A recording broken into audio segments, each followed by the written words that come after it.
My name is Pauline Rockman, and as co-president of the Jewish Holocaust Center, it's my pleasure to welcome you here this evening to what's got the promise of a really interesting special event in conversation with Moshe Lang. May I firstly ask that you check, please, that you've turned off your phones. I wish to acknowledge the traditional owners of the land on which we meet, the Wurundjeri, and pay my respects to elders past and present. Clinical psychologist Moshe Lang is one of Australia's best-known family therapists. Born in Israel, he came to Australia in 1961. He studied psychology at the University of Melbourne. Between 1965 and 1979, he was senior psychologist at the Bouverie Clinic and director of training. In 1979, he founded Williams Road Family Therapy Centre, the first independent family therapy centre in Australia. He was foundation president of the Australian and New Zealand Journal of Family Therapy, and from 1882 to 1882. Sorry, Moshe. really silly. I feel like that very often. I know that. And from 1982 to 1984 was president of the Victorian Association of Family Therapists, now known as Australian Association of Family Therapy.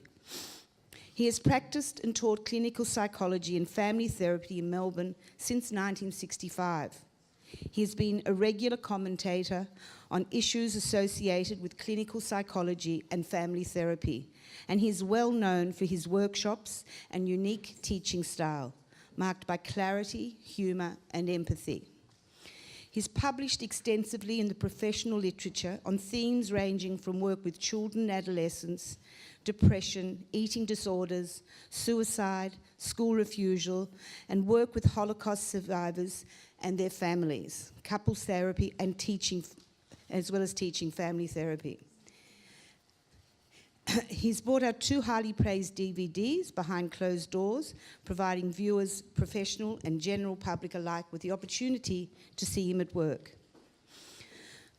As for me, I've been passionately involved in the area of Holocaust for over 20 years. The USC Shoah Foundation Institute interviewed just under 2,500 Australian survivors between 1996 and 2000, over 1,500 in Melbourne.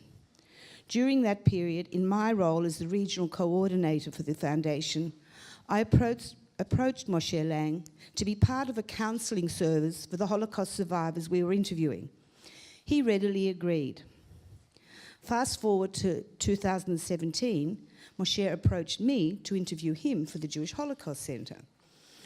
The interviews took place over a period of few months that summer. Robbie Simons, the audio-visual producer here at the Jewish Holocaust Center, recorded and edited and put these interviews together. The interviews were very powerful. The process was great learning. And what came through was Moshe's work over the years, particularly with Holocaust survivors and their families, the second generation.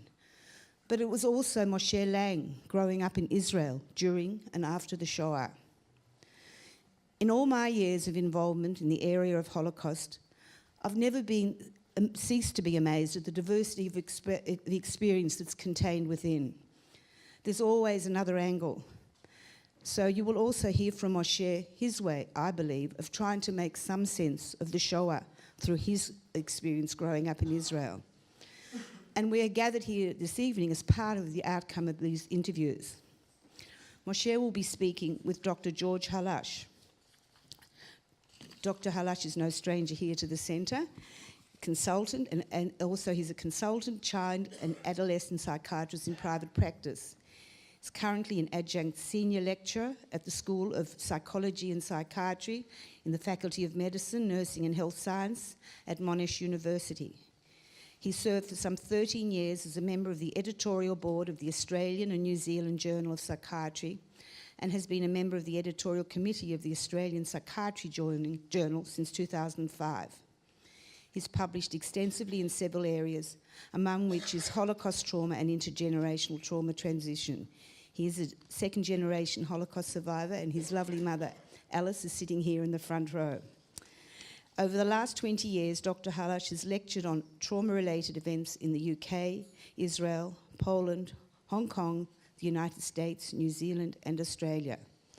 I've much pleasure in inviting Dr. George Harush and Moshe Lang to come up, and we'll start the conversation. Thank you. And I mentioned to Moshe that there are a couple of competing events, the Jewish Film Festival, there's a major wedding going on at Mizrahi, an overseas speaker, and in Moshe's style, he said, and they didn't consult us.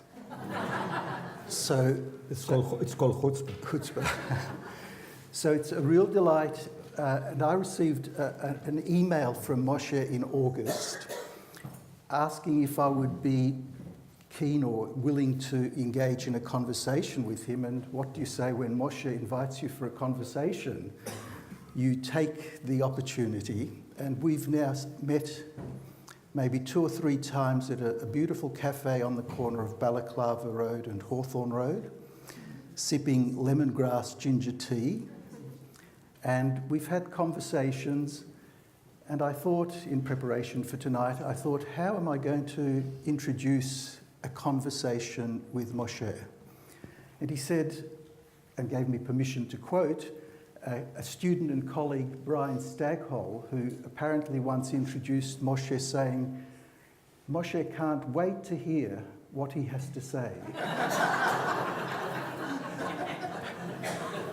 Now, that's a teasing sort of introduction, and I've thought about that.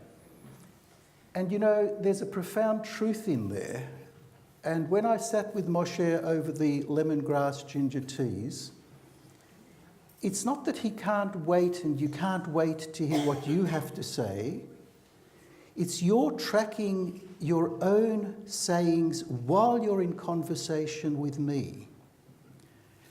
And therefore, the experience of a conversation is like no other. You are in the presence of someone, and I've been therefore privileged to be in your presence, to feel the emergence, the discovery, the experiencing new experiences through the conversation. And so while it might be a flippant comment that Moshe would love to hear what he has to say, but I would love to hear what Moshe has to say, and I invite you to be wondering with open mind and open heart, also to wonder what Moshe has to say. Now, as Pauline mentioned, she was involved with Moshe last year in a number of interviews, 14 segments that Robbie edited and has got available.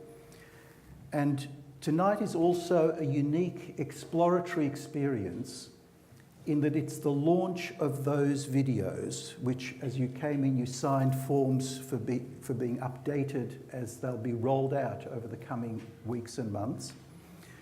And what we decided is to take 6 of those segments and to highlight a few minutes. The longest is the first one, about 6 or 7 minutes, and then 5 other segments to, like in a book launch, you have a peek into a chapter and you get a sense of the words.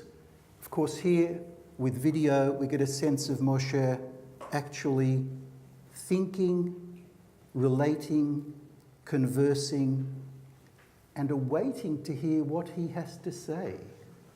This is a gift, I would say, a rare and exceptional experience.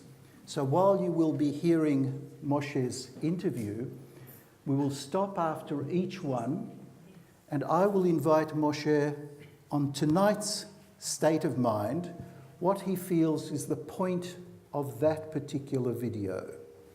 Then I'll invite you from the audience to clarify very briefly 1 or maybe 2 points that you're really keen to be clarified.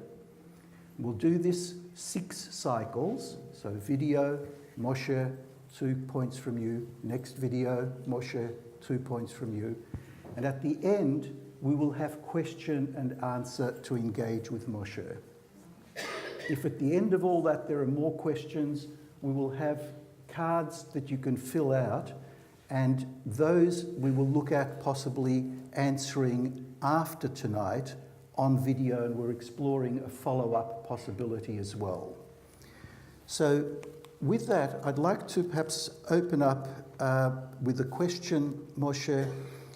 As Pauline mentioned, you've really been an agent of change in Australian and international mental health through what is labelled family therapy.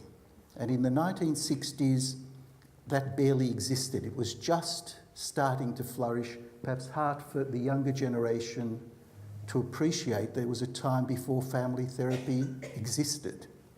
Now it is so integral to the way of thinking about suffering and families.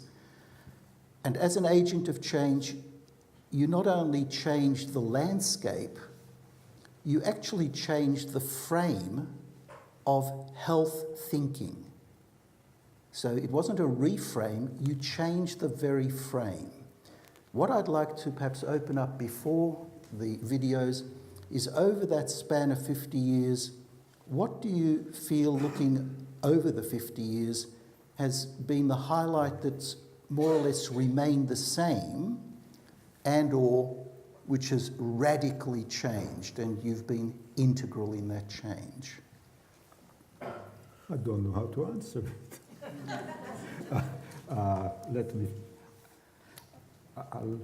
I'll think it through. I think what I want to say in relation to this is that my experience of working with Holocaust survivors and their families has profoundly supported the major idea of family therapy, which is this: that you cannot understand symptomatology, psychiatric condition, psychological pain, without putting it into the appropriate context. Family therapy is not a technique for me. It's not about the number of people in the room. It's a way of thinking. And it's a way of thinking of how you understand human beings. And from my point of view, you cannot understand them without understanding the social context. Further, you could also say that the context is not given. You need to explore what is the appropriate context for understanding this specific individual or family. So, to follow on from that, the context is not given. I mean, that I think requires a little bit of explanation, especially as we lead into introducing the Holocaust into conversation, which will be the first clip.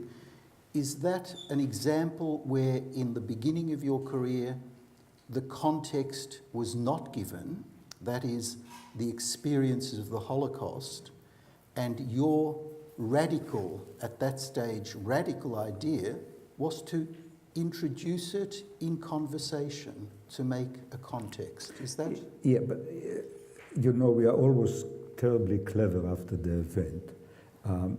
Well, you were clever before the event, so... My mother always thought so. We have something in common. Please. I'm sure with many other people.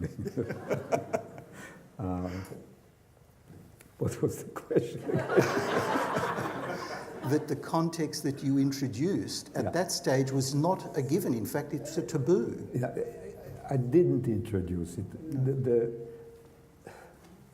It crept on me. You see, what happened growing up in Israel, the Holocaust was always part of my life. Like the fish are the last to discover water, so did I discover the Holocaust. It was all around me. And I'll give an example. In the advertisement, it says that I've worked with Holocaust survivors and their families for 50 years. And I was thinking, is it overstating it or understating it? And I remembered then that at the end of first year university, there was an advertisement for a job. jobs looking for a psychology student who speaks Hebrew. I thought somebody up there loves me. There was nobody else who fitted the criteria. And I rang the family and they told me the following story. That their grandfather, was a Viennese Jew who came to Australia, was a wonderful scholar and a gentleman, and now in his late 80s, he decided that he wants to study Hebrew. But there was another issue. The other issue was that when they did not look, he would run out of the house and accost young women and made indecent suggestions to them. So they asked me to come and teach him Hebrew, and under this pretext, I would stop him from going out and embarrassing everybody. And I spent the whole summer talking to him about Stefan Zweig and Mahler and Alma, about Viennese culture. When I was thinking about it, both he and me knew one thing. We knew why he left Vienna. We knew why he does not intend to go back to Vienna, why he wants to learn Hebrew and go to Israel before he dies. In other words, the Holocaust was there. We both knew it, but we never talked about it. So it came as part of my growth in conversation. It came out of thin air in a way. But I became much more clearly conscious and aware that the Holocaust is central to my way of thinking and working. I forgot what year it was, probably the 80s, when, I won't go into the details, we organized probably the first conference of working with Holocaust survivors and their families. And in preparation for that presentation, it's for the first time that I actually delineated and explained even to myself how important and how central it's been for me. So it's not as if I made a discovery one day, but it was a very gradual process. In the same way, I think Pauline asked me, and I said, I don't remember when I first discovered that I'm a boy. I think probably I've always known or something. There are things that you know and you become more, but it still takes me time until today to work out what it means to be a boy or a man, you know. And I haven't found it out Now it fully. gets more complicated, but let's leave that for another time. Perhaps this would be a good point to see the first excerpt, which is how you clinically bring in the conversation of Holocaust as relevant to a young woman who has got a fear of showers called shower phobia and depression, and that you, in this incremental, delicate, sensitive way, as you discover through your conversations, so you allow her to discover through her conversations with you. I want to share at this point just one of the stories that I wrote about, because it illustrates something very powerfully. Whilst at the Bouverie Clinic, I saw this child, this girl, who suffered from what was referred to as shower phobia. In other words, she was petrified and she refused to go into the shower. And before she was referred to me with her family, people didn't understand and make sense of what was happening here. And to me, as soon as I met with the family and I realized that parents are Holocaust survivors, immediately I guessed what was really going on, and one or two questions of the parents revealed what I suspected, namely that they talked regularly about what happened in the Holocaust, about walking into the showers and ending up in gas chambers. My point here is this, that to somebody of my background and generation, it's a no-brainer. Any person who grew with I often think of it as that I've always smelled the smoke of the gas chambers. It was so obvious, yet it was not obvious to non-Jewish therapists, to people who are not familiar with that part of our history. And this is the way life is, and it's acceptable. What I remember, though,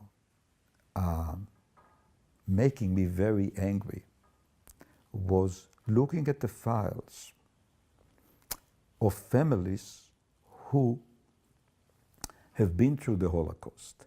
And when their history was taken, it usually arrived in Australia in 1948, 51, and what happened to them before they arrived was never explored. And I think probably one of the biggest motivators on me to present about my work with survivors was the anger of ignoring or not acknowledging or not exploring the Holocaust. Now, in the case by other therapists, by other mental health professionals, because when,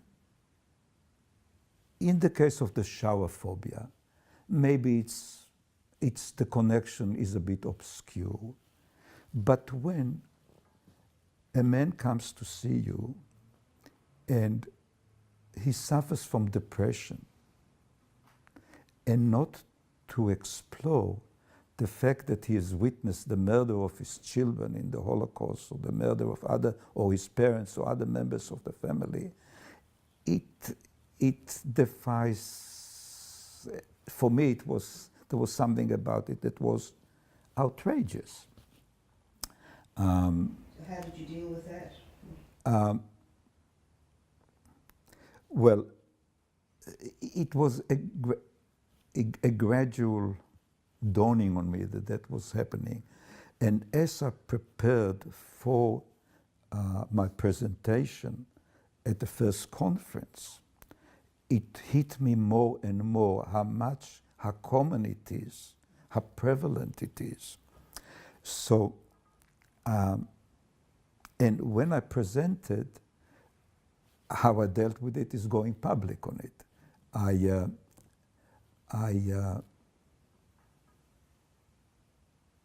dealt with my anger in my own way, so I didn't express the anger. But what I did write about was this, that I said that I wrote about a series of cases, I hate the word cases, a series of families in which the presenting problems that people came to therapists with could not be properly understood and be helped or resolved because the Holocaust was not acknowledged. And when the Holocaust was brought into the thinking, the issues that people came to the therapist with and eventually came to me could be understood, and therefore the family to varying degrees could be helped.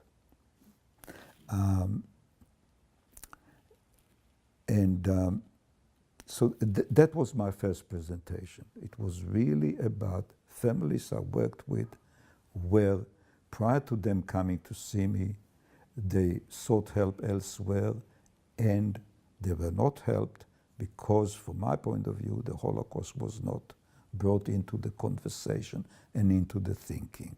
What then happened was that after publishing in Generation, I reworked this article and published a similar one in the Australian New Zealand Journal of Family Therapy, titled Silence, Working with Survivors and Their Families. And again, I think it may have been the first publication of its kind, certainly in family therapy in Australia, but it may be in the mental health field. And it generated a lot of interest, and one way or another, it got republished as is, or asking me to change and modify. And I also started doing workshop presentation about that work. It may ease the progress of this evening if you just mention, perhaps on reviewing that and hearing it, a particular point that you'd like us to take away from that before we open up for two points of clarification. Maybe two or three very short. One, I notice when I watch or listen to myself that I'm hesitant, I'm anxious, and I feel the same here. And I want to share this with the audience, that as I came here today, I thought, what a chutzpah, what a bloody cheek, I mean, to think that I really understand the Holocaust, I don't. And the struggle to be respectful of the people who I've worked with and their experience has been a very difficult struggle for me.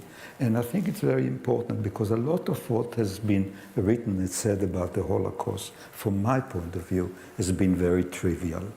And I'm anxious that I don't join that way of thinking and talking. I'll make one other point. It's not just in the case of the shower phobia. To be clear, it wasn't just the mental health professionals who couldn't see the connection between the girl and what was happening at home and in society at large. The parents themselves didn't see it. Clearly, they were talking about the showers and the guest chambers without having any regard or any awareness of the girl and what was happening to her. Think about it again. If you talk about the Holocaust, you talk about going into the showers and not coming out, and you have I think she was 8 or 9-year-old girl, and she's refusing to go into the shower and refusing to use the soap, you should have been able, again, I'm getting anxious, they couldn't because of their own difficulties, but within, it was their difficulty or inability or failure to recognize what was happening to her that, of course, contributed.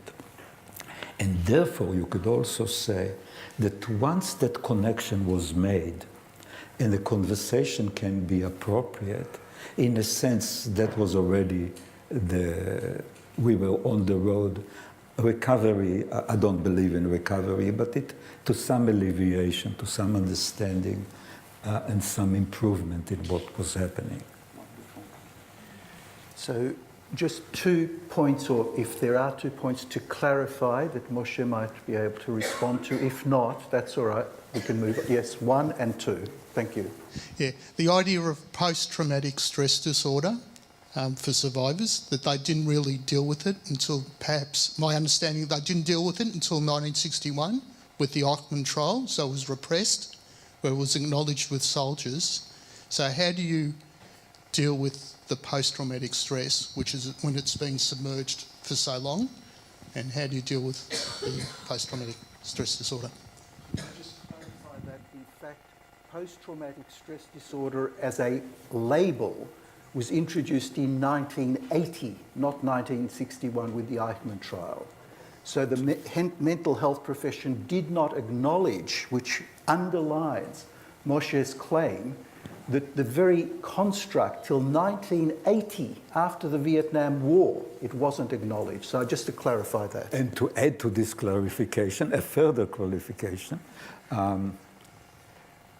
the diagnostic category of post-traumatic stress disorder was not introduced into mental health to the diagnostic manual by psychiatry or psychology. It was by protestation and demonstration by Vietnam War veterans.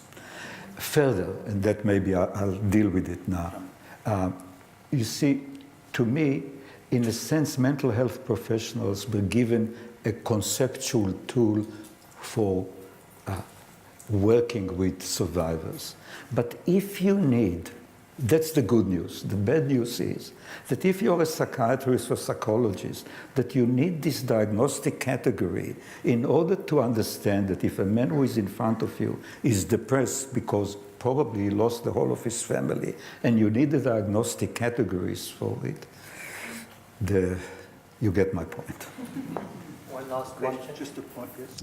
Moshe, I'm interested in the impact or the realization of the parents when you highlighted the connection for them of the child. Thank you for the compliment. If you think that I remember, I'm happy to make something up. You know, I'm very good at doing it, but I don't remember. Well, on that, and sometimes memory works in an unusual way, so it may be something that Moshe will remember later by association. It's just the nature of this experience. We sometimes cut off from certain memories, not because of lapse of memory. The present moment is too overwhelming. So anyway, now you mentioned, Moshe, in this first clip, how you dealt partly with your upset, your rage, your anger, privately, and also through publications, books, and so on.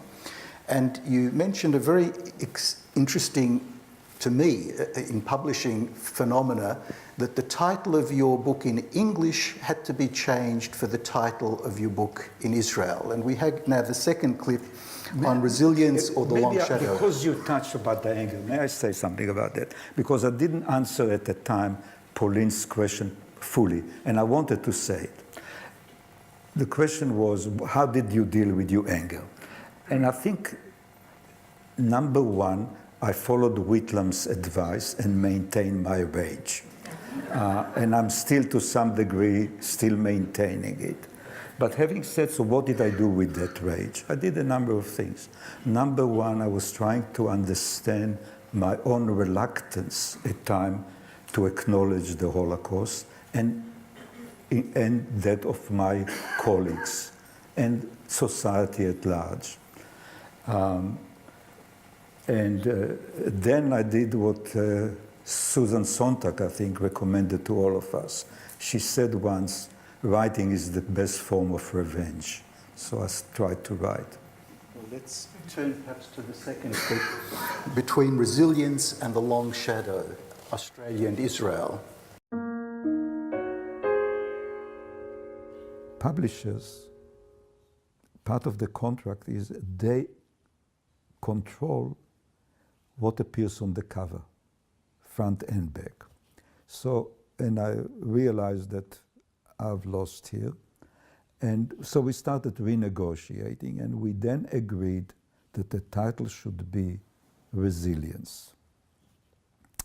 What's interesting, about a year later, I was negotiating in Israel the publication of the book in Hebrew with a very good publisher called Zmora Bitan, maybe the best Israeli publishers. And the publisher said to me, I'm happy to publish the book, I want to publish the book on one condition. The condition is that we titled the book in Hebrew, The Long Shadow. And of course, it brought a smile to my face, but in a way, it's a very good story to tell because it captures the tension for me and perhaps for all of us between the two sides of the Holocaust. Between, on one hand, that it's the long shadow, it's the tragedy, it's the Shoah, in Yiddish it's called Chorban, which is destruction. And on the other hand, in Israel, when the Shoah is commemorated, it's commemorated as Yom HaShoah VeHaGvura. It's the day of Holocaust and heroism. And resilience is the other side of the story, I think. So, and also, it was wonderful for me because it proves that good things happen to those who wait. So I waited, and eventually the Israeli publishers let me have my way on that one, totally unexpectedly. Here I have a comment. You are a severe moil. You cut a little bit too much in the editing. Because it has to, what happened was, I had a contract with Heinemann Press to publish a book. The last quarter of the book is about my work with Holocaust survivors and their families. And whilst we were working on the book, we worked on the assumption, and they gave me actually an external editor. So I wrote it with my late wife, Tess, and we have an editor. So whenever we fought, we went to the editor, and she decided how we should do it. But we assumed, both the editor and Tess and myself, that the name of the book would be The Long Shadow, which is the name of the article that I wrote in Generation 2. And what happened was, when we finished the book, we submitted it, somebody from Heinemann Press rang me and said she would like to come and talk to me. And she said, look, to tell you the truth, she said, I dreaded the prospect of reading the book because I thought it would be so depressing and so on. What she was kind not to say, that she just read a recent paper that says that books with positive titles sell more than one with negative titles. And I'm sure that was the real motivation. Anyhow, and that's the point of, I knew that they have the right to impose on me a title. I would have chosen The Long Shadow, and in negotiation with them, we agreed on resilience. Then a year later, when I'm in Israel negotiating the publication of the book in Israel, the Israeli publisher says to me, I'll publish the book on one condition, that we call the book The Long Shadow. I'm glad I didn't go into surgery, and that's why I went into psychiatry, by the way. But that provides... So am I, George. That is the basis of one tension. And if there are a couple of points to clarify, or we can move into the next other tension, which is the question, not now cultural tension, but tension between speaking and silence. So if there are a couple of points, if not, then we'll move on into, yes? My name's Miriam, pleased to meet you, and I'm enraptured in what you're saying. In terms of understanding and acknowledgement of past trauma, I believe that the mental health system, the police, the government have not yet acknowledged that. And I get that impression when I see the treatment of Sudanese young people. There's violence, there's house break-ins, there's criminal offences, and all the community sees is people being violent. They haven't taken into context where the Sudanese have come from, what they've experienced, the refugee camps and the violence. So my question is, it's a bit out of context with the Holocaust, but do you think the mental health system is acknowledging past experiences and context of migrants?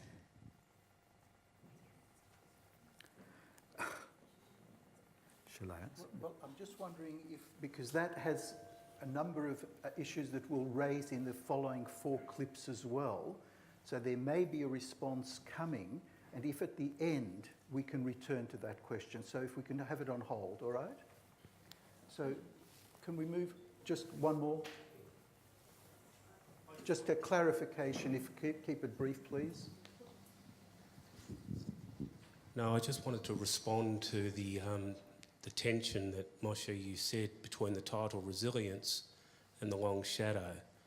And because, of course, no doubt the majority of people here, resilience is not a foreign concept, not to the direct survivors and to second generation.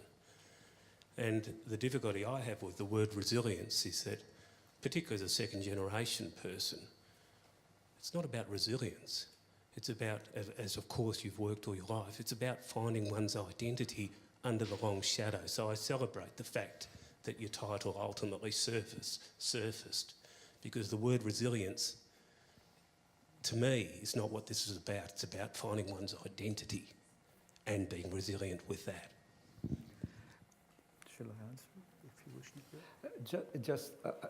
I have a problem. I don't hear very well what the sound, but if I understand correctly, when applied to second generation, the concept of resilience is a problematic one in a number of ways. Clearly, their parents have been tremendously resilient, but they've also suffered greatly. And very often you have a father, and I've seen many, where very successful father, but you also hear him every night yelling in his screams, in his sleep. And what also happens is that you may be very resilient, you in the general sense. However, at the same time, when many children of survivors look at their parents, and no matter how much they achieve, they feel it's nothing compared to what their parents achieved because of their suffering.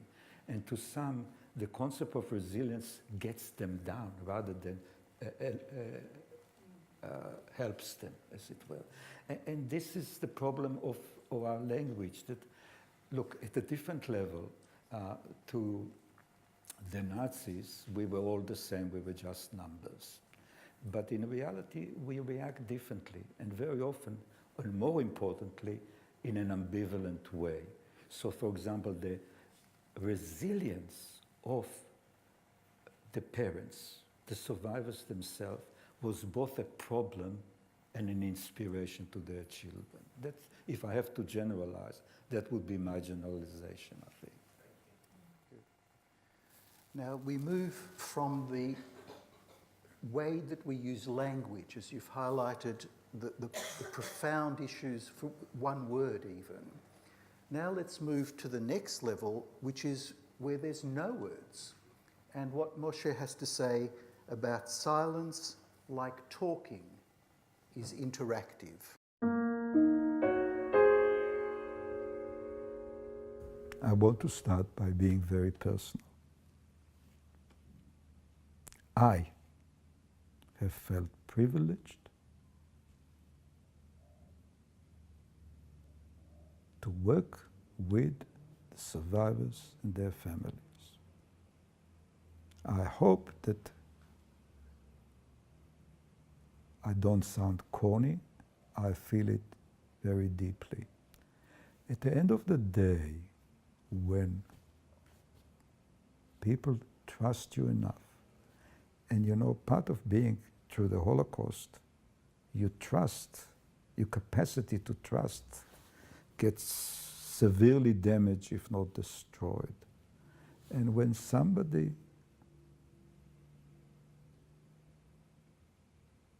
decide to trust me and share with me their experiences, it is a great privilege. And they've also been my best teachers.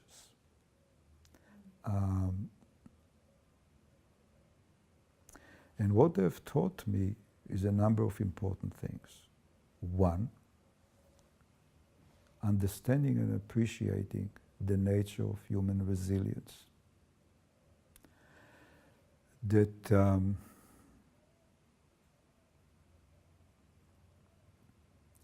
look, these people, and in a way I have a problem always to talk in groups, but we have no choice. Holocaust survivors came here after they've been through hell and back. We often forget the Holocaust started in 1933 and finished in 1945. It wasn't a single event. It was event after event. They suffer starvation, death. I don't need to tell that part. But, and they arrive, say in Australia, without language, without education in the majority of cases, without money. And one way or another, most have gone dancing and singing and raised children who can complain about them, but still have done, by and large, very well. That is a very, very, very important human story about human capacity, human resilience, and the support that many have given each other, and the community that they have built. And that's the important thing, I think. Now, you may have gathered there's a slight glitch there, that this was not about the paradox, so we will come back. This was actually the last segment, but fortuitously it's working out well because this is a summary of how survivors arrived and the virtual other world that they left and arrived to, and the human resilience, if we use that term, for the survivor generation. Now we'll come back to the second generation, and included in Moshe's lessons learnt is the conversation that is both talked and silent. So we'll go now, hopefully, to the next one.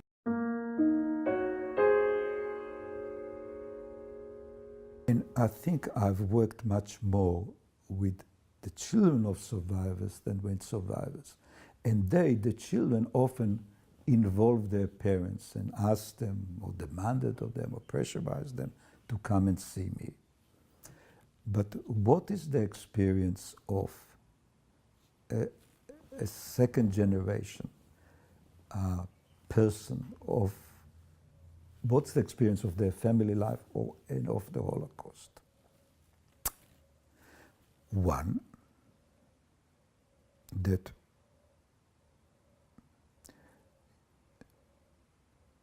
your parents have been through untold pain and trauma. To varying degrees, very often, commonly, you feel that it's part of your job to make it better for them, to help them, to heal them, to repair them. And by and large, the tragedy is that you can't. What can you do? There is also a huge expectation that you will do good. How do you do good? You know, the joke about when you ask a Jewish mother, how old are your children? She says, the lawyer is 2 and the doctor is 5. But when the Holocaust survivor, just to be an ordinary doctor or an ordinary lawyer is not good enough, either to her or to the children themselves. That the way they experience their parents' expectation of them was that they needed to succeed. They needed to do exceptionally well. And at the same time, to heal the wound. Now, the way I read it, the way I understand it is this. By and large, you were not able to heal the wounds.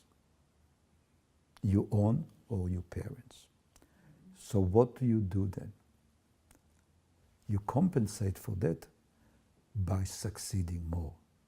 So you're professionally more successful, you write more books, you make more money, or whatever it is. And that, by the way, is a similar experience for the parents. They were not able to be as good a parent as they would have liked to. They couldn't have been as communicative. They could not offer as good an intimacy, to be as nurturing, as loving, as tender as they would have liked to. So how do you deal with it then?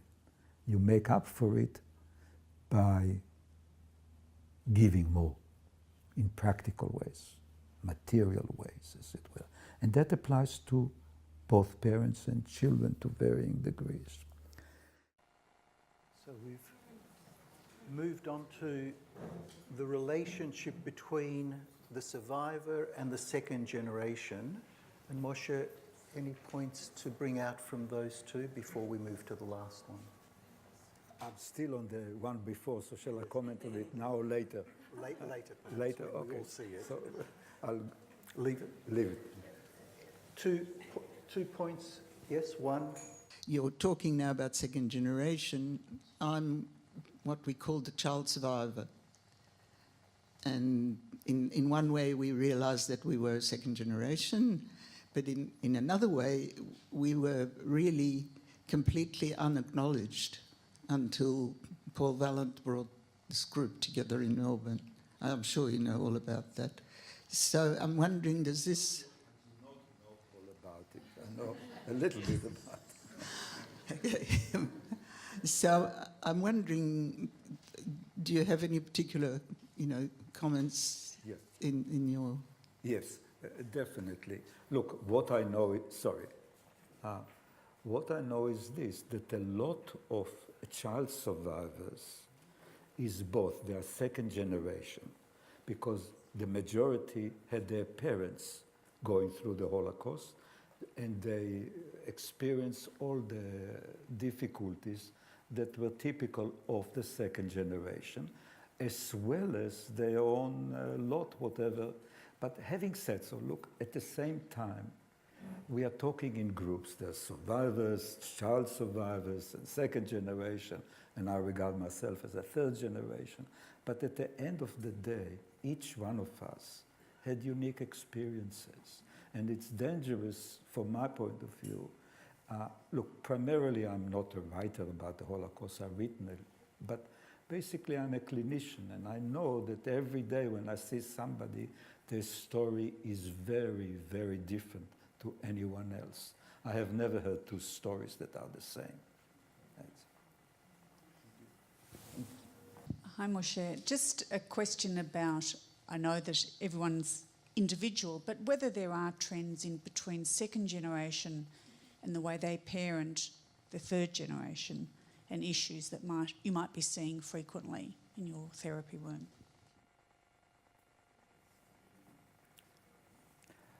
Look, the most commonly quoted one is two things. One is probably they are overprotective, as most, and the second one is they try to learn from what they believe are the mistakes of their parents and do the opposite. And when you do the opposite, you get to the different type of troubles, as it were. But it's inevitable that you do that, as it were. I'm light-hearted about it, but there is a serious answer to this. The answer is that if you're a second generation and you believe, you experience that your parents made mistakes, it becomes one of the most powerfully motivating force in your own practice as a parent. In fact, I think probably, to my way of thinking, one of the most powerful human motivators, which has been understated in the literature in general, and I think in relation to second generation, is the motivation or you use your parents, they become a negative model to you. That what you have seen that you think was wrong, you try to correct. And it's a human tendency when you try to correct, you often overcorrect. That's the general answer.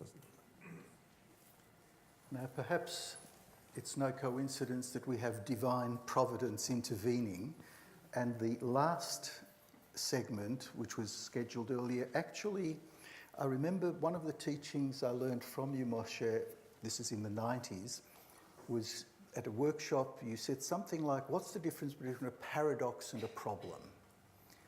And I remember that to this day, a paradox has no solution. At least this is my recollection. Can I correct you? Please do. I think I said probably, or I should have said if I didn't. Yes. The difference between a problem and a predicament. Predicament? The predicament has no solution. The human condition is a predicament, and we cannot overcome our... Beautiful. So where does paradox fit in with the P's? It's interesting. I think the first person to write about paradox was actually a Holocaust survivor, Viktor Frankl. Now I'm going to be a bit technical, and I'll try to use ordinary language. Viktor Frankl, who was a Holocaust survivor, developed a technique that he referred to as paradoxical intention, in which he basically describes, for example, when a patient walked into his room and the patient said, "I'm scared out of my mind that I'll have an anxiety attack," Viktor Frankl would say to him, "Could you please have an anxiety attack in front of me now?"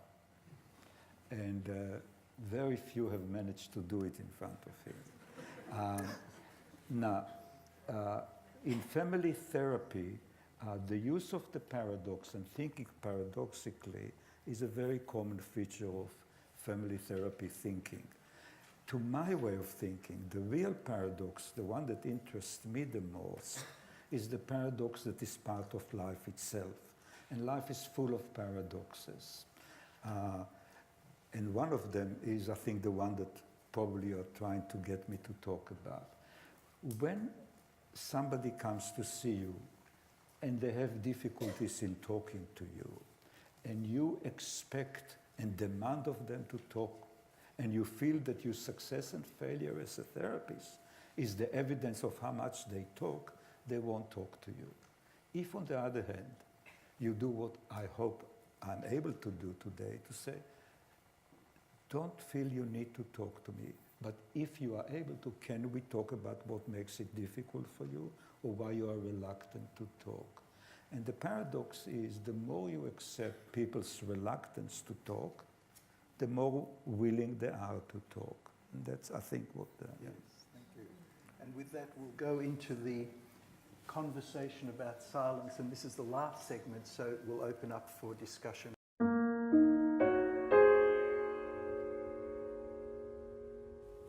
Now,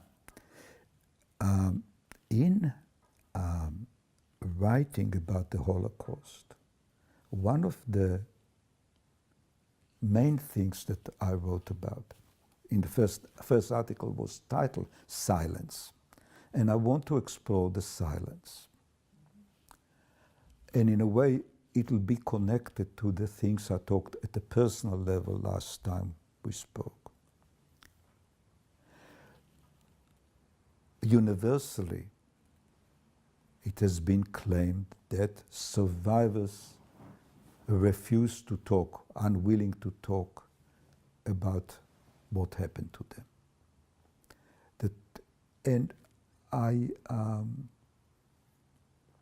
And very often negative terminology was attached to that reluctance or unwillingness or difficulties of talking.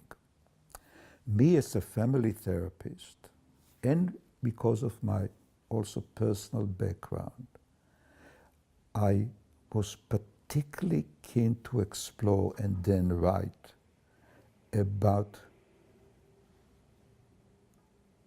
the interactive aspects of the silence, by which I once wrote, and I like that sentence very much, that silence, like talking, is interactive. When people are silent, it rarely is just about them.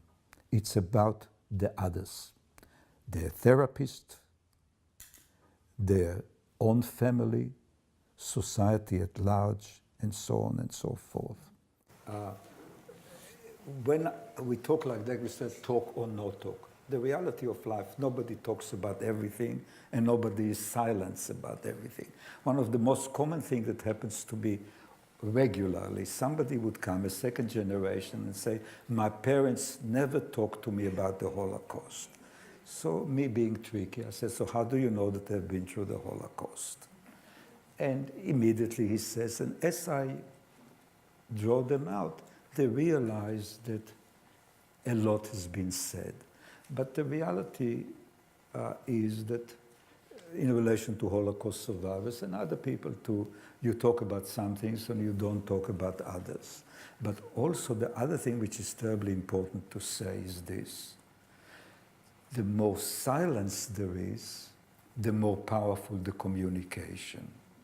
The Holocaust is much more powerful, it's communicated more powerfully in silence than in the talking. Now, it is this power of communication between words, and literally between words are the silences, that perhaps is the paradox that we're going to be left with. Now, could I just get an indication from Pauline? It is now nearly 1:45. Can we go till 8 o'clock? Yes? So we've got 15 minutes to now engage further in conversation, and there were questions that we left hanging in the air. And first, perhaps 3 questions, 1, 2 at the back, and 1 here. So we've got 3 plus I'll return to the Sudanese refugee question, but 1 right at the back and 3 questions for... Hello. Sorry. I'm just wondering... Oh, okay. Yeah? Yep. I'm just wondering, when you were talking before about the children and the parents want to be... The children want to be more successful and the parents want to give them more, and that's what they strive for. What happens when, like, the parents can't give and the child doesn't succeed to the parents' expectations? What happens there? There are troubles.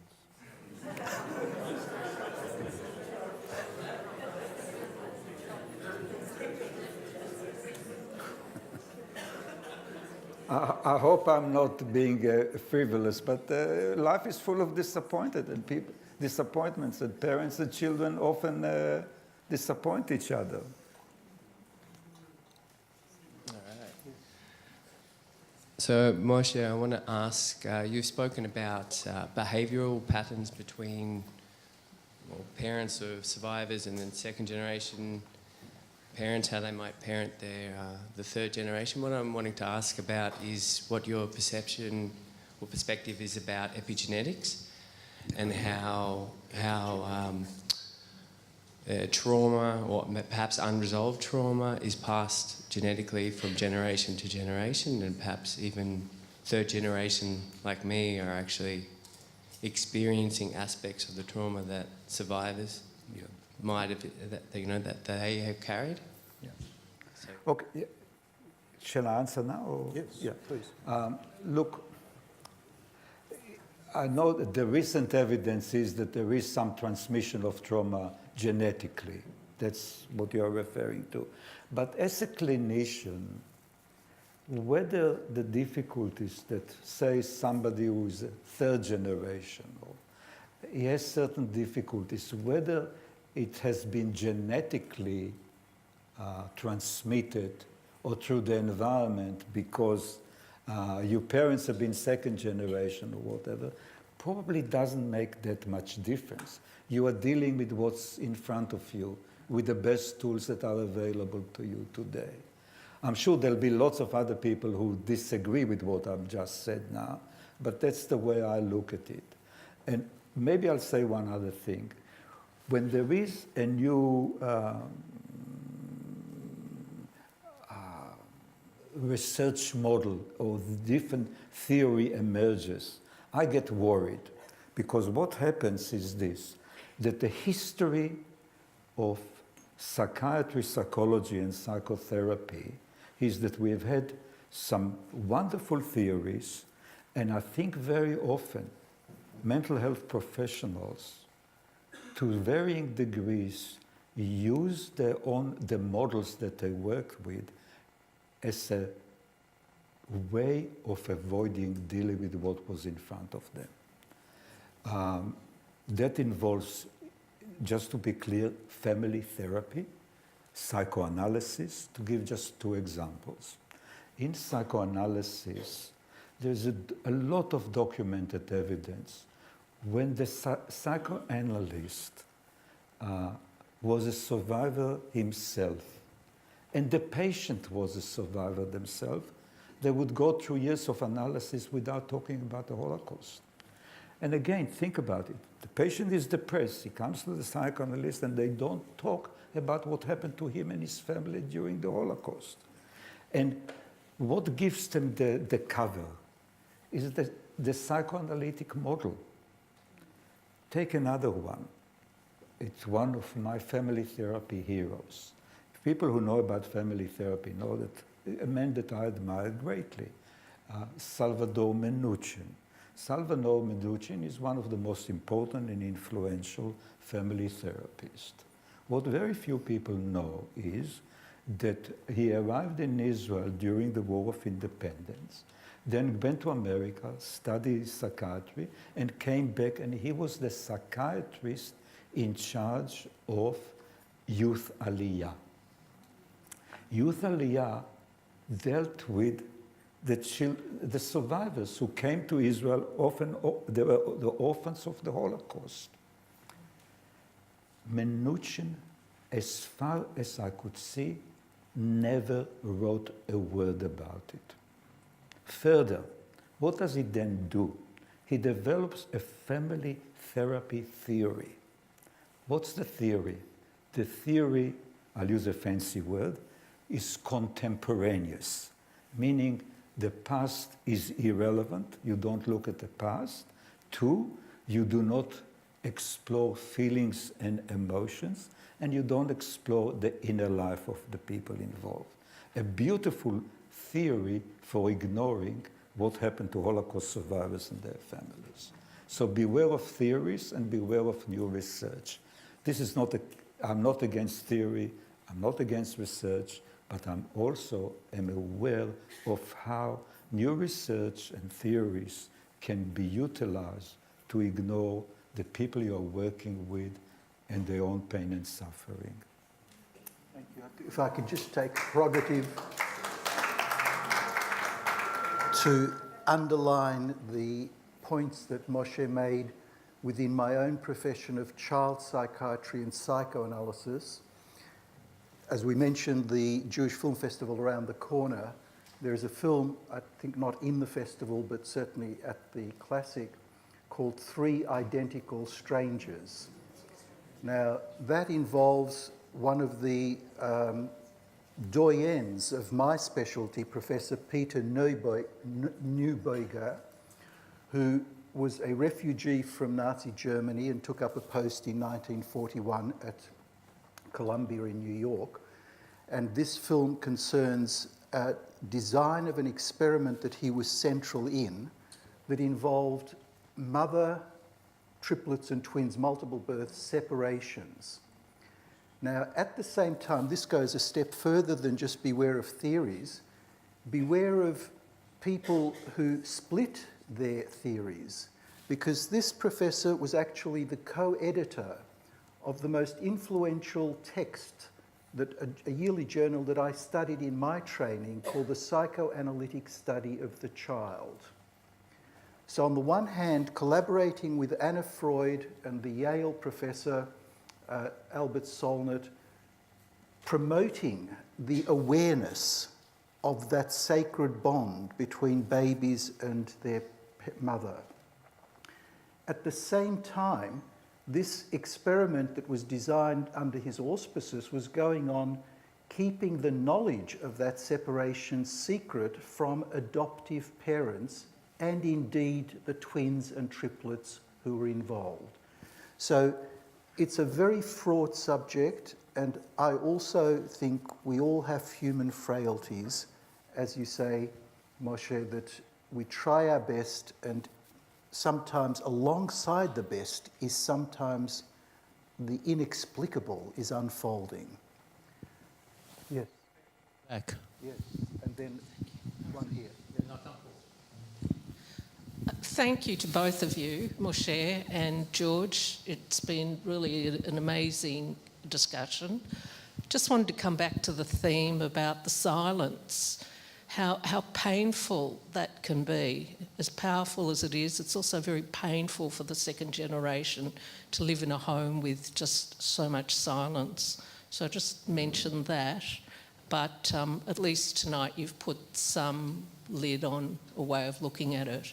But I do remember as well, as we're coming up to the passing of our parents, going to the Hevra Kadisha and being at the funeral services of the Holocaust survivors, and the children getting up to speak and saying, I just never heard anything about my father or my mother. And I'm here today to bury my parent, and I'm no wiser. And I just, being a member of the audience, just felt that pain and how sad that is. And obviously it's just part of what happened in the Holocaust. If I can comment, it's not just said, it's worse than said in the following way. One of the issues for second generation has been this, that very often the pain and the suffering that the parents had, in a way they had a context for understanding their own pain and suffering. They knew what happened to them. Their children experience the anxiety, the terror, the depression, the violence at times, the anger, without having the context for understanding it. And that is one of the key issues for second generation, I think. Thank you. Last question here, and then we'll respond to the lady who mentioned the Sudanese issue. But yes. This is actually not a question, so you're off the hook, but it's just a small offering. You've talked a lot about silence and also briefly before about the anger that you'd felt, and so just in an offering to try and rehabilitate resilience, as the English title of your book, which I was looking at before, and what struck me is that if you mix up the letters, you get two different words from resilience, and one is silence and the other is ire. So maybe your publisher was, working on a level beyond us all. I might use you as an editor next. This gets into gematria and a whole other level of... What's the number? Now, just by way of responding to the earlier question, and I'm mindful of our 8 o'clock frame, the non-Holocaust trauma, second generation, community, cultural impact. And by way of answering, one of the anecdotes that you mentioned to me over the lemongrass ginger tea, Moshe, was your experience at hospital here in Melbourne. I told you not to say. No, you said that I had a grin like a Cheshire cat when you mentioned that, as if I've just tasted the cream. And so I just couldn't resist, and I offer you the chance not to respond, but... No, but I will tell it because I think it's a very important... Yes, and that relates, I think, to the attitude towards the community, towards all traumas, but this is a particular example of it. I presented my work in a hospital in Melbourne, and I said the sort of thing that I've said here tonight. And if you know the way hospitals work, the first question is always asked by the most important person in the room, which is always the professor of, in this case, professor of psychiatry. And what he asked me the following question. I think I'm trying to quote verbatim. He said to me, tell me, why are the Jews so preoccupied with the Holocaust?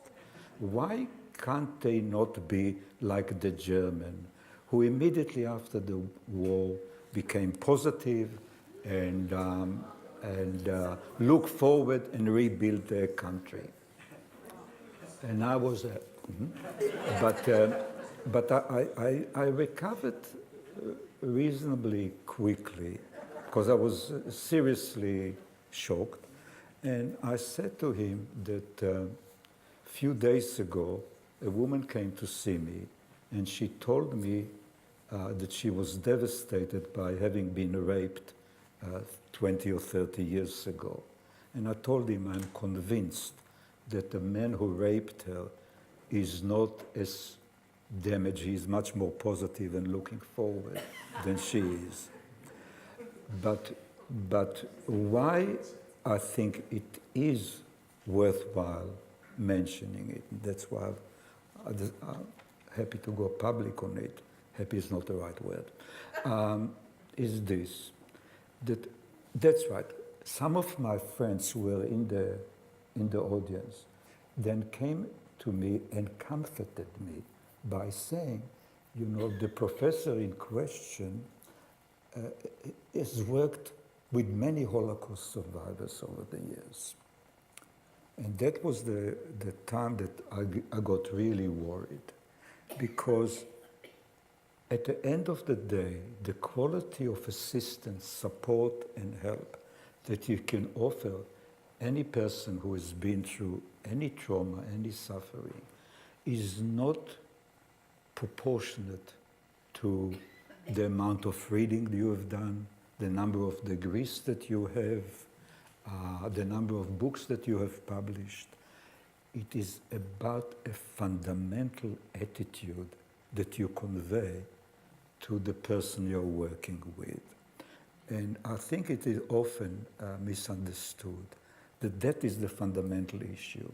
And from a therapist's point of view, it's a very difficult balance that you struggle to achieve between, on one hand, wanting to give people some hope, and on the other hand, not wanting to cultivate false hopes, etc., etc., etc. Between not pretending to know what you don't know, but not pretending to be that you are totally ignorant. At the end of the day, it is about the quality of relationship and the quality of attitude that you provide the people you work with. And I think, again, if you're a Holocaust survivor and you come to a therapist who directly or indirectly communicates to you that the people he admires are the people who have murdered your family, and that it really, I don't know what words to use, so I'll stop. I think this is the moment of silence, that one is lost, literally lost for articulation. And that's, I think, you, Moshe, have embodied the experiences that you have accumulated over the lifetime that you have been in clinical and beyond clinical experiences.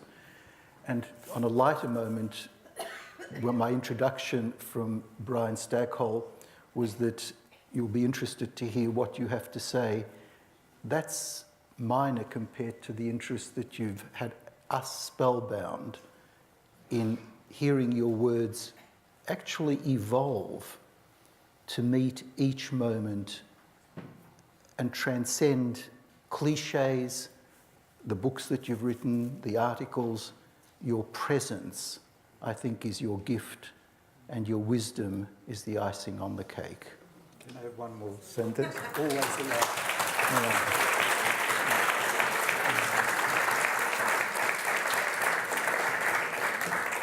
Look, to be honest, I'm always ambivalent when we talk about a subject like this, about this. I feel personally it's inappropriate, so, but thank you.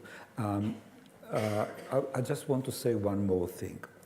In the interviews with Pauline, I mentioned the work of one Israeli historian by the name of Hannah Yablonka, and I want to mention it because what she writes about is this. She's claiming that of all the migrations that arrived anywhere in the world, there has not been a group of migrants who has contributed to the host country as much as the Holocaust survivors have contributed to Israeli society. And what? Not just Israeli society, diaspora, any society. Could you please let me finish, you You spoil my... No, she does the research. She's a researcher, and she did the research of Israel. And my point is this, that I believe that it's all similarly true of Australia. And what I wish is that somebody would actually take the task of actually studying it. I think it will be relatively easy to document the amount, the contribution that survivors in Australia have made to the society at large, including their children. So no matter what their suffering has been, maybe they didn't sleep at night and they had nightmares, and maybe they've been overprotective of their children, but at the same time, they've made an inordinate contribution to Australian society. And this is another context which everyone who works with survivors or their families need to be aware of. And this is the context that this particular professor was not aware of. Thank you, Moshe, for what has been an extraordinarily engaging evening, I think, judging by the feeling here. Thank you, George, for your expert guidance here in illuminating this very amazing and interesting aspect of your work, Moshe, but also the giving glimpses of you and third generation, which shows there's a lot more in the testimony, in the interview that we did. So if you're interested in seeing the entire sequence of Moshe Lang's interviews, please fill in your details. There's a table outside and there's forms you can fill in. And I just want to extend a thank you to people here at the centre who made this event happen. Michael Cohen, to Danielle Camion, and of course to Robbie Simon. And please join us. Some tea and coffee available at the back if you want. Thank you very much.